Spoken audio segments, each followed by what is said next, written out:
টিকে আপনি কিভাবে দেখেন, একমত কিনা বা কোনো দ্বিমত থাকলে? তখন স্বাভাবিকভাবে এই ঘটনা আপনার কাছে অনাকাঙ্ক্ষিত মনে হবে, কিন্তু জনগণের যে ক্ষোভ, সেই ক্ষোভের যদি আপনি বিশ্লেষণ করেন তাহলে এই ধরনের ঘটনা এখন ঘটেছে, সামনে হয়তো ঘটবে। তবে এক্ষেত্রে সবথেকে বেশি দায়িত্বশীলতার পরিচয় দিতে হবে সরকারকে।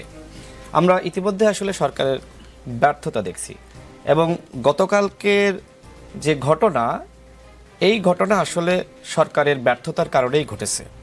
সরকার যদি গণহত্যার বিচারে তৎপর হতো, আওয়ামী লীগের যারা অপরাধী ছিল তাদের গ্রেপ্তারে তৎপর হতো, শেখ পরিবার বলেন বা আওয়ামী লীগের হাইকমান্ড বলেন তাদের গ্রেপ্তারে এবং বিচারে যদি তৎপর হতো, তাহলে জনগণ কিন্তু সান্ত্বনা পেত। কিন্তু আমরা দেখতে পাচ্ছি যে উপদেষ্টাদের সহযোগিতায় আসামিরা জামিন পাচ্ছে। 572 জন আওয়ামী লীগের দোসররা জামিন পেয়েছে উপদেষ্টাদের সহযোগিতায়। তাছাড়া কে সহযোগিতা করলো? আচ্ছা, উপদেষ্টাদের প্রত্যক্ষ সহযোগিতায় এই আওয়ামী লীগের ফেসিবাদ আবার ফিরে আসছে এবং তারা জামিন দেওয়ার জন্য বলছে। আমি একটি ঘটনা বলবো, সেটি হলো, দেখেন, সাবের হোসেন চৌধুরী এবং পরিকল্পনা মন্ত্রী মান্নান তারা জামিন পেল কিভাবে? আমার জেলা ঝিনাইদহ, সেখানকার 2 জন এমপি জামিন পেয়েছে কিভাবে? উপদেষ্টারা যদি সহযোগিতা না করত, তাহলে এই দামি এমপিরা, মন্ত্রীরা, তারা কি জামিন পায়? দেখেন, এই যে বৈষম্য বিরোধী ছাত্র আন্দোলন বা এই যে আদিবরা, তারা কিন্তু সরকারের এই যে অমনোযোগিতা, এক্ষেত্রে বারবার সমালোচনা করছে। আমরা গতকাল 64 জেলায় আমরা গণহত্যার বিচারের দাবিতে আমরা ডিসির মাধ্যমে প্রধান উপদেষ্টার বরাবর আমরা স্মারকলিপি দিয়েছি। কেন্দ্রীয়ভাবেও আমরা আমাদের কর্মসূচি পালন করেছি এবং আমরা ঘোষণা দিয়েছি যে গণহত্যার বিচার যদি সরকার না করে, তাহলে প্রয়োজনে আগামী 48 ঘন্টার মধ্যে যদি সরকার তার অবস্থান স্পষ্ট না করে, আমরা প্রয়োজনে যমুনা ঘেরাও করব। দেখেন, এই যে 32 নম্বর, এখন আওয়ামী লীগ নাই। উবায়দুল কাদেরের বাড়িতে উবায়দুল কাদের দায়। আওয়ামী লীগের নেতাকর্মীদের যে সকল বাড়িতে হামলা করা হচ্ছে, সেখানে কিন্তু কোনো আওয়ামী লীগ নাই। এগুলো হয়তো জনগণের ক্ষোভের বহিঃপ্রকাশ। আওয়ামী লীগ কোথায় আছে? আওয়ামী লীগ আছে সচিবালয়ে, কিন্তু সেই সচিবালয়ের আওয়ামী সুবিধাভোগী কর্মকর্তাদেরকে কারা পুনর্বাসিত করলো? ইতিমধ্যে গণমাধ্যমে আপনি খবর দেখেছেন যে আওয়ামী লীগের তালিকার ডিসিএসপিরা নিয়োগ পেয়েছে, এবং আপনি সাংবাদিক হিসেবে সর্বত্র যান, খোঁজখবর নেন, দেখবেন যে যারা আওয়ামী লীগের আমলে সুবিধা পেয়েছে, সেই সকল কর্মকর্তারা কিন্তু তারা এই সরকারের আমলেও সুবিধা পাচ্ছে। উপদেষ্টা পরিষদে আসেন, বৈষম্য বিরোধী নাগরিক কমিটি, বৈষম্য বিরোধী কমিটি বা নাগরিক কমিটি প্রতিবাদ জানিয়েছে। ফারুকি এবং বছিরকে নিয়ে তারা কিন্তু তীব্র সমালোচনা করেছে। এই যে ধানমন্ডি 32 আপনি ভাঙলেন, যে উপদেষ্টা বলল 7 আগস্ট যে প্রধান উপদেষ্টার দায়িত্ব হবে সবার আগে ধানমন্ডি 32 নম্বরের বাড়ি সংস্কার করা এবং সেই বাড়ি ভিজিট করা, এই যে আপনি উপদেষ্টা পরিষদ গঠন করলেন, দেখেন সরকারের যে বক্তব্য, যদি আমি একজন দায়িত্বশীল ব্যক্তি হিসেবে বিশ্লেষণ করি, তাহলে এটা আসলে দায়সারা বক্তব্য। আওয়ামী লীগের আমলে এই ধরনের বক্তব্য আমরা অসংখ্য বক্তব্য দেখেছি। সাংবাদিক হিসেবে, একজন সুবিচারক হিসেবে, একজন রাজনীতিক হিসেবে আপনি যদি বিচার বিশ্লেষণ করেন, প্রত্যেকটা লাইন পড়েন, তাহলে এটা দায়সারা বক্তব্য। আমি বলবো এই ঘটনার দায় সরকারকে নিতে হবে, কোনোভাবেই সরকার দায় এড়াতে পারে না। এবং এই ধরনের ঘটনা যদি আপনার অনবরত ঘটতেই থাকে, তাহলে আইনের শাসন তো আসলে প্রতিষ্ঠা পাবে না। করতে চাই, তারা আইনের শাসন প্রতিষ্ঠা করতে চায়, জবাবদিহিতা প্রতিষ্ঠা করতে চায়। এই ধরনের ঘটনা মনে করেন গতকাল ঘটলো, আজকেও ঘটছে, 5 মাস পরে ঘটবে, আরো 5 মাস পরে ঘটবে। এইভাবে যদি ধারাবাহিকভাবে ঘটতেই থাকে, তাহলে সরকার কি করতে? চ্যাপ্টার কিন্তু ক্লোজ হয়ে গেছে। যেদিন হাসিনা পালিয়েছে, উবায়দুল কাদের সহ আওয়ামী লীগের সবাই কিন্তু তল্পা নিয়ে পালিয়েছে। এখন সরকারের দায়িত্ব গণহত্যার বিচারটা দ্রুত সময়ের মধ্যে করা, এবং একই সাথে বিচারের আগে আওয়ামী লীগের সাংগঠনিক কার্যক্রম এবং নিবন্ধনটা স্থগিত করা। এর মাধ্যমে যেটি হবে, জুনায়েদ আহমেদ পলকরা বলতে পারবে না যে চুপ থাকার সময় শেষ, রুখে দাঁড়াও বাংলাদেশ। এবং একইভাবে আওয়ামী লীগের নেতাকর্মীরা কিন্তু ছন্ন বিচ্ছিন্ন হয়ে যাবে। কিন্তু ওই ব্যানারটা, যেটিকে কেন্দ্র করে সংগঠিত হয়ে তারা গণহত্যা চালিয়েছে, যদি ওই ব্যানারটা আওয়ামী লীগ পতনের আগেও যেমন ছিল, এখনো যদি সেরকম থাকে, তাহলে আওয়ামী লীগ কিন্তু সবসময় এইভাবে শেখ হাসিনা অডিও রেকর্ড ফাঁস করবে, নেতাকর্মীদেরকে উস্কানি দেবে, এবং এইভাবে কিন্তু তারা গণসংযোগ করবে এবং আপনার লিফলেট বিতরণ করবে। আমি সর্বশেষ বলবো, দেখেন, গণসংযোগ কর্মসূচি পালন করব, আমরা হরতাল অবরোধ কর্মসূচি পালন করব, লিফলেট বিতরণ দেব, বাজারে বাজারে প্রত্যেকটা জেলা শহরে আওয়ামী লীগ গণসংযোগ কর্মসূচি পালন করেছে।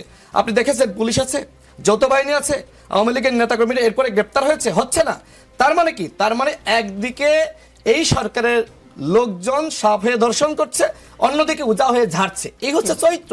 আপনি একদিকে আওয়ামী লীগের পুনর্বাসন ঘটাচ্ছেন, অন্যদিকে আপনি দায় সারা বক্তব্য দিচ্ছেন।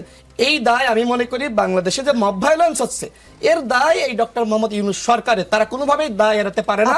তারা আইনের শাসন যদি প্রতিষ্ঠা করতো অবশ্যই ছিল। মানে সবাই জড়ো হচ্ছিল বা ভাঙচুরের চেষ্টা সন্ধ্যার দিকে চালাচ্ছিল, যাওয়া হয় নাই। তাহলে তো আপনি নিশ্চয়ই জানেন না এসকেভেটর কে দিয়েছে বা কারা দিয়েছে এনেছে, জানেন কিছু? ভোরের দিকে গিয়েছিলাম। জি, এসকেভেটর কে দিয়েছে বা কারা এনেছে জানেন কিছু? না, এটা এরকম স্পেসিফিক। আচ্ছা, ওটা আপনার কাছে প্রশ্নও না, আপনার কাছে প্রশ্ন হচ্ছে ধানমন্ডি 32 নম্বরের ঘটনা আগামী দিনের গণতন্ত্রের যাত্রাপথে বাধা হয়ে দাঁড়াতে পারে, এই শঙ্কা প্রকাশ করেছেন বিএনপির স্থায়ী কমিটির সদস্য হাফিজউদ্দিন আহমেদ। তিনি বলেছেন এই ধরনের বিশৃঙ্খলা গণতন্ত্রকে ধ্বংস করতে পারে, এর পেছনে ভারতের কোনো হাত আছে কিনা তা খতিয়ে দেখার কথা বলেছেন তিনি। জানান ধানমন্ডি হাফিজ বলেছেন এবছরের মধ্যে সংসদ নির্বাচন হওয়া জরুরি। তিনি অভিযোগ করেছেন গণতন্ত্র বিরোধী নানা ষড়যন্ত্রের আভাস পাওয়া যাচ্ছে। 32 নম্বরের ঘটনা গণতন্ত্রের যাত্রাপথে বাধা হয়ে দাঁড়াবে বলে আপনাদের মনে হয় কিনা? না, এটি গণতন্ত্রের জনতার, সেখানে 4টা থেকে 3টা মেসেজ দেওয়া হয়েছে, তিন গ্রুপকে। প্রথমত হয়েছে সরকারকে স্পষ্ট মেসেজ এটি যে সরকার যদি গণহত্যাকারীদেরকে বিচার না করে তাহলে জনগণ তখন জনগণের সরকারের প্রতি অনাস্থা হয়ে তারা এই ধরনের বিচার নিজের হাতে তুলে নিতে বাধ্য হবে। দ্বিতীয়ত বিষয় হচ্ছে বিদ্যমান রাজনৈতিক দলগুলোর প্রতি, কারণ আমরা দেখেছি স্পষ্টভাবে গতকালকের আগ পর্যন্ত শহীদউদ্দিন চৌধুরী অ্যানি বলেন কিংবা বিএনপির সিনিয়র নেতৃবৃন্দ সালাউদ্দিন গতকালকে তারা এসে স্পষ্ট করছেন যে আওয়ামী লীগ কোনোভাবেই রাজনীতিতে ফিরতে পারবে না কিংবা ভোটে ফেরানো উচিত না। এর পূর্বে তারা যে বক্তব্যগুলো দিয়েছিলেন বিএনপির মহাসচিব মির্জা ফখরুল ইসলাম আলমগীর, যে আওয়ামী লীগ নির্বাচনে আসবে কি আসবে না সেটা জনগণ সিদ্ধান্ত নেবে। জনগণ তো 5ই আগস্ট সিদ্ধান্ত নিয়ে গিয়েছে, স্পষ্ট সিদ্ধান্ত তারা 5ই আগস্ট আওয়ামী লীগের বিষয়ে জনগণ সিদ্ধান্ত নিয়ে গেছে, কিন্তু তারপরও তারা হচ্ছে এই বিষয়ে তাদের সিদ্ধান্ত নেয় নাই। তাহলে সে যদি বলে যে জনগণ সিদ্ধান্ত নিবে, তাহলে আমি গতকালকের এই যে জনতা যে সিদ্ধান্ত নিয়েছে, এটা মির্জা ফখরুল ইসলাম যে বলছেন জনতার সিদ্ধান্ত নিবে, সেই সিদ্ধান্ত জনগণ একটি নিয়েছে। দ্বিতীয়ত বিষয় যেটি হচ্ছে এটি হচ্ছে আওয়ামী লীগের প্রতি একটি মেসেজ। এখানে যে জনগণ গেছে সেখানে তারা বলছে যে মেজর হাফিজ উদ্দিন সে বলছেন যে কারা গিয়েছে কি, সেখানে আমি মনে করি অনেকগুলো রাজনৈতিক দলের কর্মী থাকতে পারেন, সাধারণ জনগণ থাকতে পারেন এবং সব ফরম্যাটের লোকজনই থাকতে পারেন। সেই জায়গা থেকে আমি মনে করি যে এটি 3টি অংশকে একটি সুস্পষ্ট বার্তা, বিদ্যমান রাজনৈতিক দলগুলোর প্রতি জনগণের একটি বার্তা, সরকারের প্রতি বার্তা এবং একই সাথে আওয়ামী লীগ এবং ভারতের প্রতি একটি বার্তা। দ্বিতীয়ত বিষয় হচ্ছে মেজর হাফিজ সন্দেহ করছেন এটা ভারতের ষড়যন্ত্রের অংশ হতে পারে এবং সেই ফাঁদে পা দেওয়া হয়েছে। আমরা সরাসরি ষড়যন্ত্র ওইভাবে দেখি না। আমরা মনে করি যে এটি হচ্ছে অনেকগুলো বিষয়ই আছে। সেটি হচ্ছে যে জনগণ হচ্ছে এখানে পুরো মানে এক ধরনের আস্থাহীনতায় ভুগতেছে, সেই জায়গায় তার একটা বহিঃপ্রকাশ এবং একই সাথে শেখ হাসিনার যে আপনার স্পষ্টভাবে হুমকি, মানে আপনার হচ্ছে এখনো খুন করার তার ভিতরে যে ইচ্ছা, সেই ইচ্ছার প্রতি মানুষের এক ধরনের আন্তর্জাতিক প্ল্যাটফর্মে কি বার্তা যাবে আমাদের দেশে যা হলো গতকাল সন্ধ্যা থেকে আজকে পর্যন্ত? যদি জনগণ সেভাবে সিদ্ধান্ত নিত তাহলে 5ই আগস্ট কিন্তু সুস্পষ্টভাবে ঘটতো না। দ্বিতীয়ত বিষয় হচ্ছে এটি স্পষ্ট যে ট্রাম্প আসার পরে এখানে হচ্ছে এখানকার একটা অংশ বুঝতে চাচ্ছে যে আন্তর্জাতিকভাবে সরকার নিয়ন্ত্রণ করতে পারতেছে না, সরকার ব্যর্থ হচ্ছে। এই জিনিসগুলো দেখিয়ে সামনে হচ্ছে ট্রাম্পের সাথে মোদির বৈঠক থাকতে পারে, সেখানে ভারত অনেক কিছু আগাতে পারবে, কিন্তু সেটি আসলে বিষয়টি ওইরকম নয়। কারণ হচ্ছে ভারতে আমেরিকার যে পররাষ্ট্রনীতি, বিশেষ করে ট্রাম্পের যে পররাষ্ট্র, সেটি তার দেশ কেন্দ্রিক। বহির্বিশ্বে তিনি কিন্তু খুব বেশি মনোযোগ দেন না, বরঞ্চ আমেরিকায় যারা হচ্ছে যেসব ভারতীয় মানে অবৈধ অভিবাসীরা ছিল তাদেরকে কিন্তু আরো শপথ গ্রহণের আগে তিনি টুইট করেছেন বাংলাদেশকে নিয়ে। জি, শপথ গ্রহণের আগেই ট্রাম্প টুইট করেছেন। গ্রহণের আগের যে টুইট ছিল সেই টুইট তারা লবিং এর মাধ্যমে করিয়েছেন এবং সেটি অন্য একটি ছিল, কিন্তু এখন এরপরে কিন্তু আপনি দেখেন যে তার স্পষ্ট অবস্থান কিন্তু সরাসরি ইন্ডিয়ার পক্ষে না। যথাসময়ে আনুষ্ঠানিক বিবৃতি দিবে।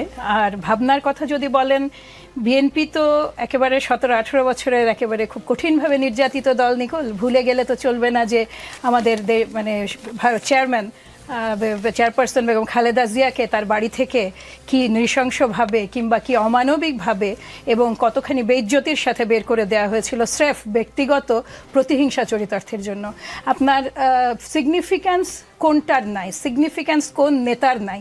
শহীদ প্রেসিডেন্ট জিয়াউর রহমানের যে অবদান বাংলাদেশে, কিংবা দেশনেত্রী বেগম খালেদা জিয়ার যে অবদান, কিছুই তো তখন মাথায় রাখা হয়নি, রাতারাতি গুড়িয়ে দেওয়া হয়েছিল। আমাদের তো খুব গভীর ক্ষত আছে এটা নিয়ে। এই সেই বাড়ি, যেই বাড়িতে তিনি দীর্ঘদিন ছিলেন, তিনি সেই নারী, যেই নারী ৭১-এ পুরো সময়টা যুদ্ধবন্দী ছিলেন, তিনি সেই নারী তার শিশু সন্তানদের নিয়ে। তার বাড়িতে তো মাসিক ১৫০০ টাকা ভাতা পৌঁছাতো না, যেটা ৩২ নম্বরে পৌঁছাতো। কাজে ওই অবস্থায় ওই বাড়িকে একেবারে মানে মুহূর্তের মধ্যে উড়িয়ে দেওয়া হয়েছে। কোনো ব্যক্তিকে, একটা মানুষ তখন একটা শব্দ করেননি, একটা টু শব্দ কোনো সুশীলের মুখ থেকে, কোনো সাংবাদিকের মুখ থেকে আসেনি। বরং কতখানি একজনকে ক্যারেক্টার অ্যাসাসিন করা যায় আমরা এখনকার সময়ে যখন এই নিউজগুলো আসছে আমরা দেখেছি। কি বলছেন? আমি বলছি যে আমরা কিন্তু কোনো রিয়াকশন দেইনি, কিন্তু আমরা কিন্তু সেই ক্ষতটা খুব গভীরভাবে বহন করি। এবং সেই কারণে নানিকাল, আমি একটু জবাবটা দেই, আমি সেই কারণেই আমরা কিন্তু কখনোই চাই না যেগুলোর পুনরাবৃত্তি ঘটুক, কোনো ব্যক্তিগত প্রতিহিংসা চরিতার্থ হোক। গোটা বিষয়ে এটা দল হিসেবে যদি বিএনপি বা বিএনপির মানে ক্ষমতার আশেপাশে কোথাও থাকতো, এটা সর্বোচ্চভাবে আমরা চেষ্টা করতাম যেন না ঘটে। কিন্তু যেটা ঘটেছে সেটা তো আপনার, এইটাও তো অস্বীকার করার কোনো সুযোগ নাই। জুলাই আগস্ট মিলে যেই হাজার হাজার মানুষ মারা গেছে, এই শিশুগুলোর যে মৃত্যু ঘটেছে, এই যে সাধারণ মানুষের যে অসম্ভব রকম ঘৃণা, এই ঘৃণা কিন্তু একেবারে সব ধরনের সীমা ছাড়িয়ে গেছে। দল হিসেবে বিএনপি এখনও যদি প্রয়োজন হয়, আবারও যদি ওই সুযোগ আসে, বিএনপি কিন্তু ৩২ নম্বর ভাঙতে যাবে না, এটা আপনি মাথায় রাখবেন। কারণ আইনের শাসন প্রতিষ্ঠাটা হচ্ছে আমাদের সবচেয়ে বড় মানে একটা টার্গেট। আর আপনি যেটা বললেন যে আমাদের হাফিজ সাহেব স্থায়ী কমিটির সদস্য একটা কথা বলেছেন, কথাটা নিয়ে আমি একটা প্রশ্ন করে উত্তর দিতে সহজ হবে। দিল্লিতে বসে সামাজিক যোগাযোগ মাধ্যম সহ বিভিন্ন প্ল্যাটফর্ম ব্যবহার করে সাবেক প্রধানমন্ত্রী শেখ হাসিনা বক্তব্য বিবৃতি দেয়ায় ভারতের কাছে প্রতিবাদ জানিয়েছে বাংলাদেশ। ভারত সরকারকে অবিলম্বে পারস্পরিক শ্রদ্ধা ও বোঝাপড়ার চেতনায় যথাযথ ব্যবস্থা নেওয়ার অনুরোধ করে বিজ্ঞপ্তিতে পররাষ্ট্র মন্ত্রণালয় বলেছে, তিনি মানে শেখ হাসিনা ভারতে থাকাকালীন অবস্থায় তাকে সামাজিক যোগাযোগ মাধ্যম এবং অন্যান্য যোগাযোগ মাধ্যম ব্যবহার করে এই ধরনের মিথ্যা, বানোয়াট এবং উস্কানিমূলক বিবৃতি দেয়া থেকে বিরত রাখতে ভারতকে অনুরোধ জানানো হয়েছে। শেখ হাসিনা যেন ভারতে মুখ বন্ধ করে রাখেন, এমন চেষ্টা সরকারের পক্ষ থেকে এর আগেও করা হয়েছে, কিন্তু আমরা দেখতেই পাচ্ছি খুব একটা লাভ হয়নি। কারণ আপনাদের দলের স্থায়ী কমিটির বাড়ি গুড়িয়ে দেওয়ার ঘটনা ভারতের ইন্ধন আছে কিনা সেটা